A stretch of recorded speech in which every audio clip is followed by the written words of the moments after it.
Hey guys, so in the last two sessions, we have seen how RBI is responsible for credit creation and control, and what are the we were discussing the quantitative role, tools which are available with RBI to manage or to regulate the monetary policy. We have already discussed the fractional reserve banking, CRR and SLR. Then we took some deviation and discussed how banks are creating money.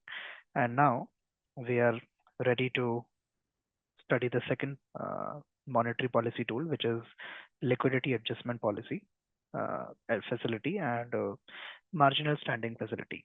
This topic is specifically mentioned here, where Sir asks us to understand what is the corridor of interest rate. So we will check what do we mean by this corridor, and the logic of why interbank call money lies within this corridor. So we are going to check that. Okay. Before this, just to touch upon the last part, the recording was stopped abruptly. We were just discussing that in addition to the high-powered money, we were discussing basically the relation between M naught, which is high-powered money, and how it is responsible for creating you know, the money multiplier, the actual currency in circulation or the actual money in circulation.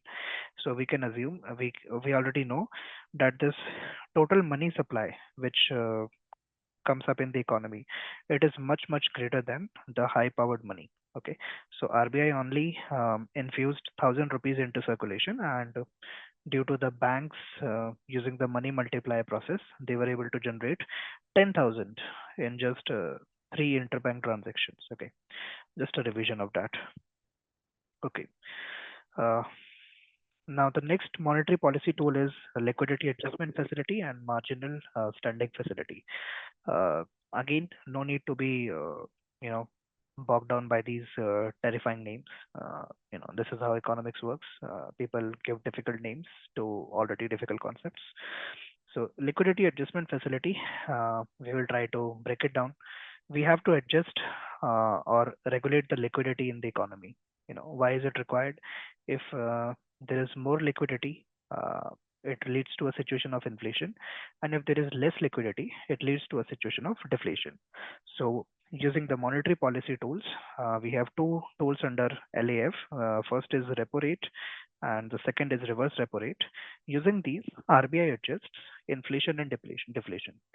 This is the core, this is the crux of economics, which every from the expert to the layman, everyone wants to talk about this, how inflation is getting controlled. And let us decode it in very simple terms. Okay. um, Nothing on the slide, I'm just trying to explain to you how what is exactly inflation in the simplest terms, and how that is controlled. Okay. If I have to explain it in a single line, inflation is the situation of too much money chasing too less products. Okay. Now, how does that happen? Let us say, I am a philanthropist or I am the Prime Minister of India, and I realize that problem kya hai India mein? It's that people don't have money, right? So I just asked RBI ki start printing a lot of money, and in brief cases with my advertisement, just hand it over to the folks. So every citizen in this country should get one briefcase which has 10 lakh rupees. Sorted. Currency तो मेरे घर पे print हो रही है, and I give 10 lakh rupees to every citizen of this country. Is that going to help in fighting the money crisis? No. Why? Because I've just increased the relative amount of money holding with every citizen by 10 lakh rupees. Now what happens? Let us say the only commodity being produced in this economy is a tomato. Okay, everyone wants to eat tomato, everyone wants to purchase tomato, they keep tomatoes, they gift tomatoes to each other. Okay, so if I have a lot of money, let us say I suddenly start my salary increases, it just doubles, and I have double the amount of money. So what I will do, I will try to purchase more and more tomatoes. Okay, but just like me, everyone else has got a lot of money in their hands. What they will do, the demand for tomato is suddenly increasing because Now it is no more about just eating them. It is also about keeping them for aesthetic value, keeping them for souvenirs, keeping them to gift them to our friends. So what happens that the tomato which was originally priced at, let us say, 100 rupees a kg, now because everyone is speculating it, people are willing to pay 150 for it. Some other person is bidding for 175 and then 200 and 300, and we see that artificially, because the supply of tomato is not going to increase overnight. Yeah, it is limited by the factors of production. So too much of money is going to chase too less of products. This results in an increase of general price level in the economy, which we know as inflation. Hindi में महंगाई. Okay. What is the opposite of inflation? It is too less of money chasing too much of products. So the demand is high and we do not have enough purchasing power. So eventually, the person who is producing this demand, the farmer who is growing the tomato, he will realize nobody is purchasing my tomatoes. So they will just curb the supply of production of tomatoes. So eventually deflation leads to closing down of factories, closing down of farms, closing down of production units, because nobody wants to purchase items. Then why should I produce them, right? So this is the situation of deflation. Now, how does RBI control this? By controlling the supply of money in the economy. We saw that uh, inflation is too much of money in the economy. Yeah, people have a lot of liquidity, and hence they are artificially inflating the demands of the prices of the already existing commodities, which are under pressure now. So at this point of time, what is the logical thing to do? It is to suck out that money from the people's pocket. If people do not have money to spend, then they would not be chasing the lesser demand, the products which are lesser in demand. And this is going to reduce the rate of inflation.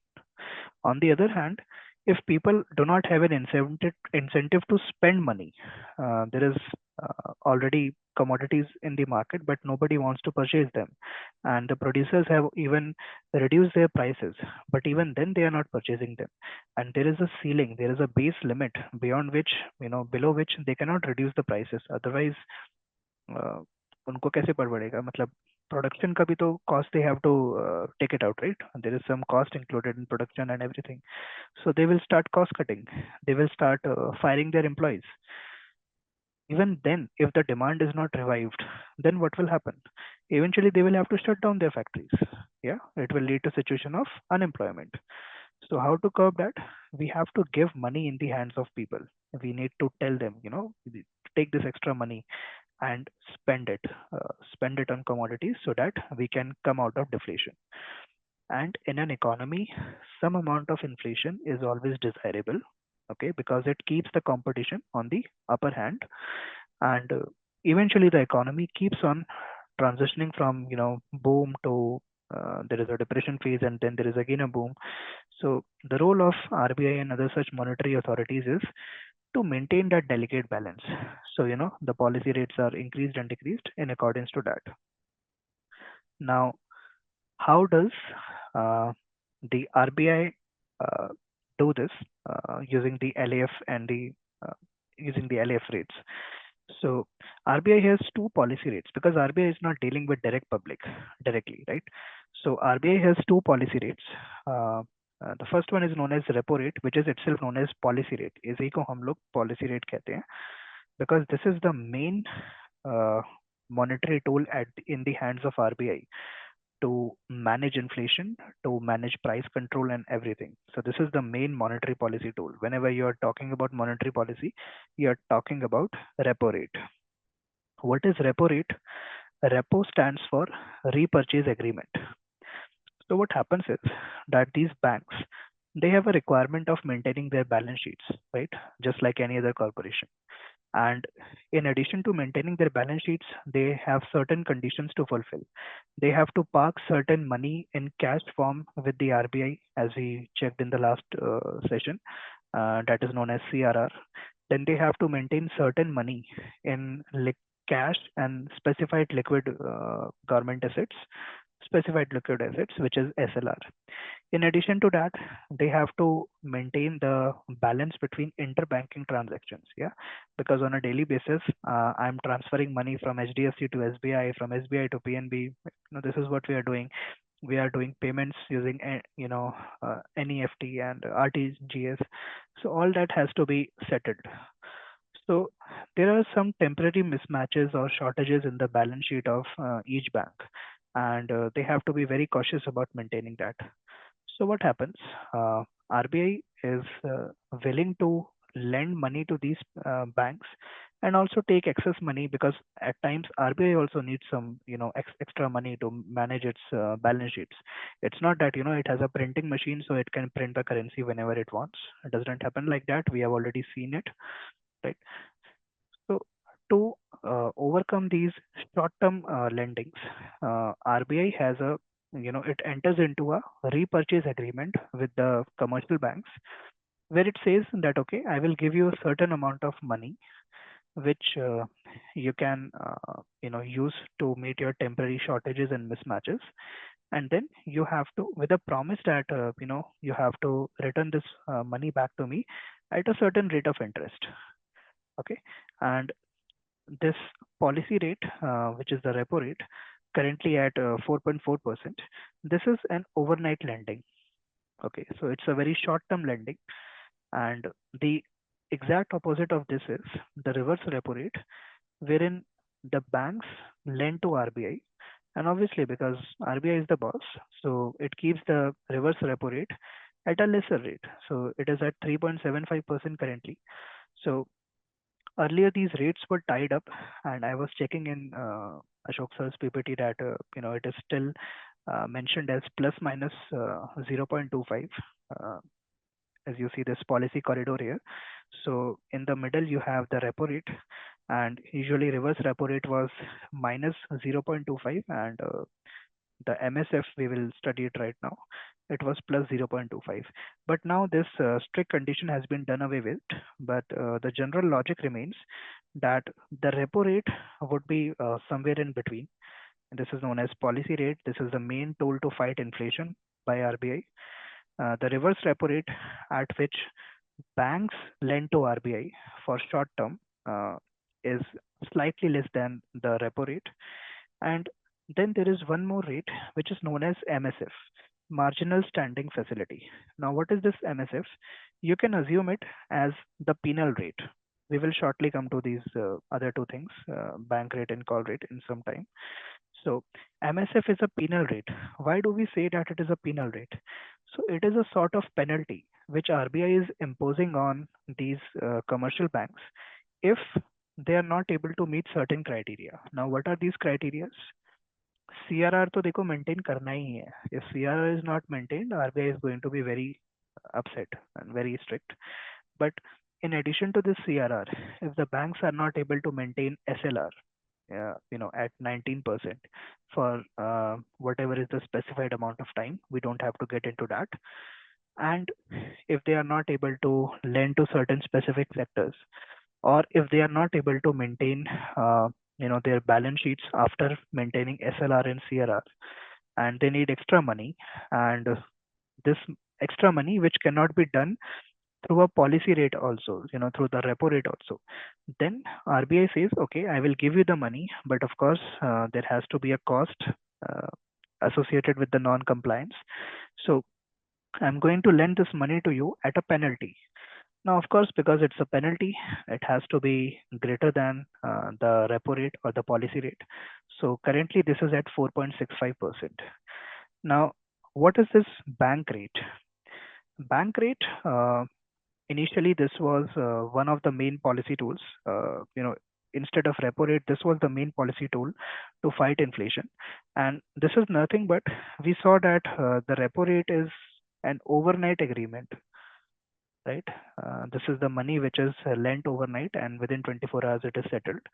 The bank rate is a long term, considerably long term, lending which was done by the RBI to the banks. And this bank rate was identical to what we now have as the penal rate, which is the MSF. Okay. We still have the bank rate, but it has lost its importance ever since RBI has introduced this short-term money lending liquidity adjustment facility using repo rate and reverse repo. The logic was that these are the daily mismatches and these nitty-gritties of maintaining inflation or deflation in the economy. The long-term rate can be a bit too long uh, to maintain these balances. So RBI decided to have more control over banks and the inflation and deflation control process. So they decided to switch to a shorter rate, and ever since they have done this, the bank rate has lost its importance. Now it is only referred with reference to, of course, whenever the bank needs long-term lending from RBI, they are going to use the bank rate only. But right now, the only reason we are discussing this is because this bank rate is identical to the marginal standing facility. Okay. I think we have been talking a lot about these rates, this rate, that rate. So I will just spend a minute to summarize this. RBI has certain measures to ensure that there is enough liquidity in the system and we are not running into a situation of inflation or deflation. The first method is a short term lending to either put in liquidity into the market or take out liquidity from the market. It is done through repo rates and reverse repo rates. So whenever RBI thinks that it has to, we will see how it happens, how policy rate happens. But repo rate is a repurchase agreement in which RBI is lending to commercial banks at 4.4% for overnight lending.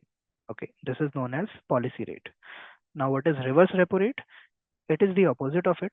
When banks are lending to RBI at 3.75% for short term, it is known as reverse repo rate. Repo rate is always greater than reverse repo. And the third rate is marginal standing facility. It's like a penalty when banks are still not able to maintain their liquidity or their, credit requirements. Then they have to borrow from RBI, but at a penalty rate, which is slightly more than the repo rate.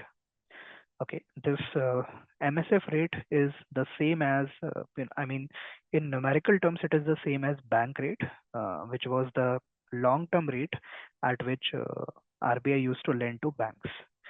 Now, what is a call rate? In addition to banking with RBI and taking money or borrowing money and giving money to them, banks also have this overnight. So it is overnight, so it is short term. So they also have this short-term interbank lending rate amongst themselves. This is known as call rate. Now, this is not something which RBI is deciding, of course, but the logic is that this call rate has to be within this policy corridor. So why do we call this as the policy corridor is because this repo rate is decided by RBI using its monetary policy committee.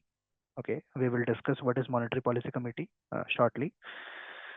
So this is a policy rate which is introduced after every. I'll just confirm this, but I think it is announced or it is decided every 2 months when the monetary policy committee is meeting, and usually it is kept unchanged if the situation is normal.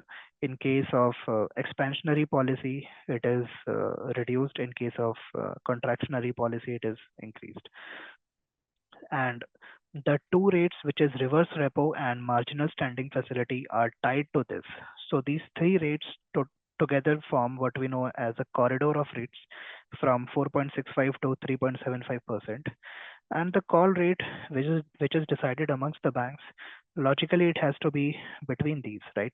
So if it is less than the reverse repo rate, then why would the banks be lending to RBI?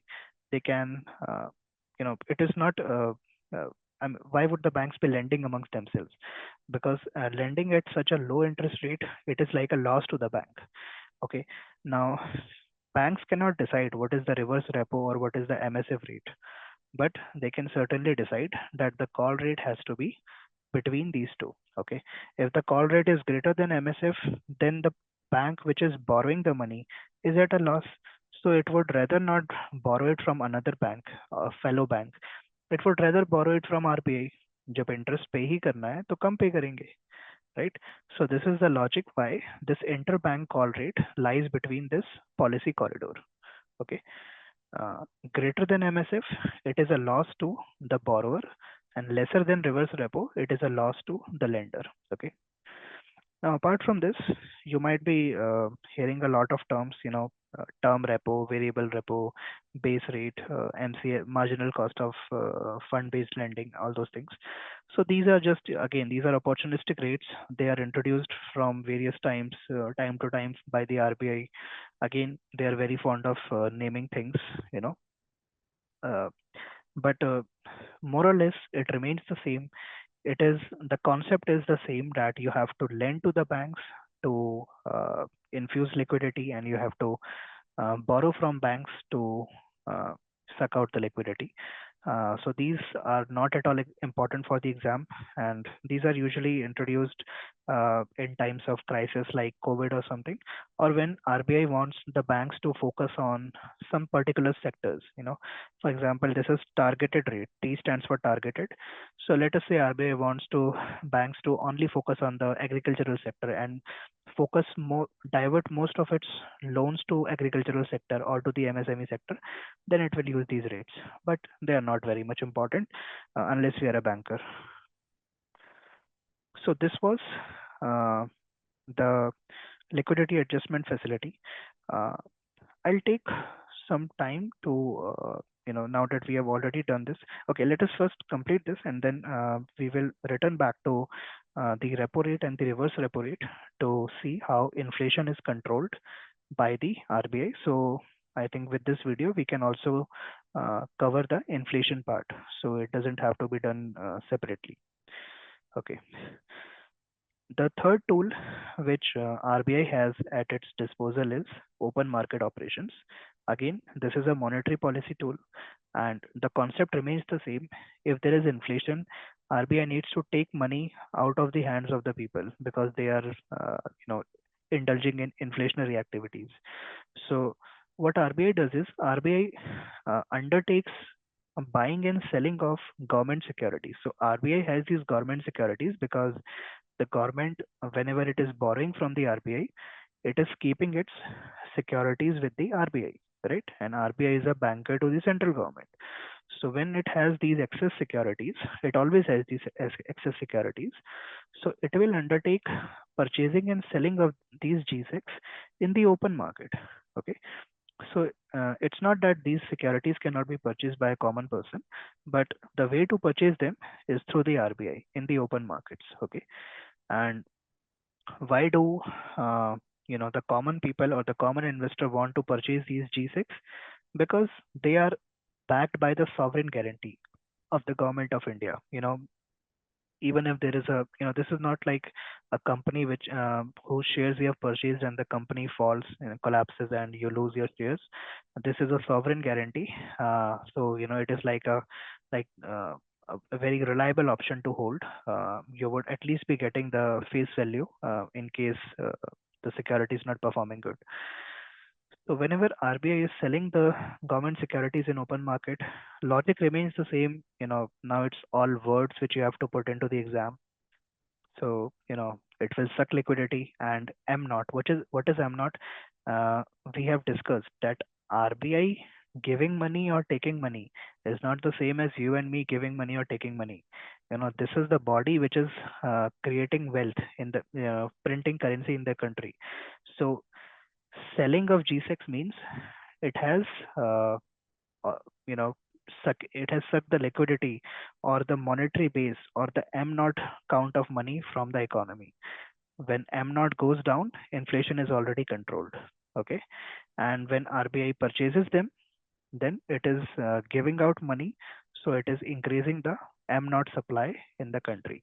M naught we have already seen. I will just again visit on that slide back, long back. This M naught is the monetary base of the country or high powered money. It is the total liabilities of the monetary authority of the country. And we had discussed this using the sample balance sheet of uh, RBI. Okay. So this is open market operation, the buying and selling operations which RBI performs in open market. Very similar and close concept to this is the sterilization concept. Sterilization is again buying and purchasing of government securities, but this time to protect its investors against external shocks. So, what are the external shocks which can happen, to an economy? Let us say uh, the external market, let us say the market of USA has a high interest rate, in its own market, and as such, the interest rate of India is appearing as more appealing to the investors of the US. So what they would do is they would start investing heavily into India. Now, whenever the investors of US or the companies of US are investing inside India, they are bringing in a lot of foreign currency, foreign exchange. Now, what happens? This increases the liquidity suddenly because of the exchange rate. So the liquidity in the market has increased. It has shot up suddenly. Okay, and when we are purchasing these foreign exchange, this is foreign currency. So you cannot transact in dollars within India. Ultimately, you have to give it to the commercial banks. And what commercial banks do now? They have a lot. So what happens if you get a dollar? You cannot go to your local shopkeeper in India and give him a dollar and expect him to give you some commodities. You will have to submit it to your bank and take the money equivalent. So what is happening? You are suddenly giving a lot of foreign exchange to the commercial banks of the country. And this is a very dangerous thing because the commercial banks now have suddenly a lot of dollars, and they increase their purchasing power, so hence their lending power increases, and they're going to start lending a lot of money, exponential. And mind it, this is foreign investment. At any point of time when they see that the economy of India is not promising enough, they're going to withdraw it. So sudden infusion of money and sudden withdrawal of money, it's going to give such a shock that the economy might collapse. So to stabilize against this type of external factors, because it's an open economy and certain amount of FDIs and FPIs are welcome in India. What RBI will do, it will buy and sell government securities of an amount which is equal to the inflow or outflow of the foreign exchange. So what happens is, if let us say the banks suddenly have 1 lakh worth of $1 lakh worth of you know foreign exchange, RBI is going to do a repo or a reverse repo operation, and it will so basically it is taking money, so it will be a reverse repo, and it will purchase those uh, uh, it will be selling the government securities and sucking out that worth of foreign exchange from the commercial bank. So this helps us to act as a cushion against the external shocks. And when this operation is undertaken, it is known as sterilization. When it is for the local economy, it is known as open market operations. Okay. Now, the last tool of RBI, which we are going to discuss, and it's basically a fiscal policy tool. But now that we are talking about RBI, it's a good idea to discuss it here. Uh, this is known as deficit financing through central bank borrowing. We have already discussed it in, I think, session one uh, of this monetary policy, that it is the government's job to present the budget, and in a budget, wherever there are deficits, deficit means that the revenue which government is earning, using that revenue, it is not able to meet its expenses. The expenses are going overboard, and it requires extra money to finance it. So this financing is done by the RBI by purchasing or selling the government securities. The process remains the same, what we have been discussing up. It's only the agents which are changing. So in this case, the agent is central bank, and this process is known as financing of the government deficit. Okay. Uh, on a conclusion note, RBI acts as the controller of money supply and credit creation in the economy. Okay. So I think we have also discussed the inflation part. Let me see if anything else is remaining. Otherwise, the monetary policy concept is completed. Yeah. So, yeah, we were talking about how the repo rate is used to decide the amount of money, which is it decides the bank's lending rates. Okay. So let us say this is the RBI. Okay, it's an important building. So RBI, this is your commercial bank. Okay, and these are the lenders. So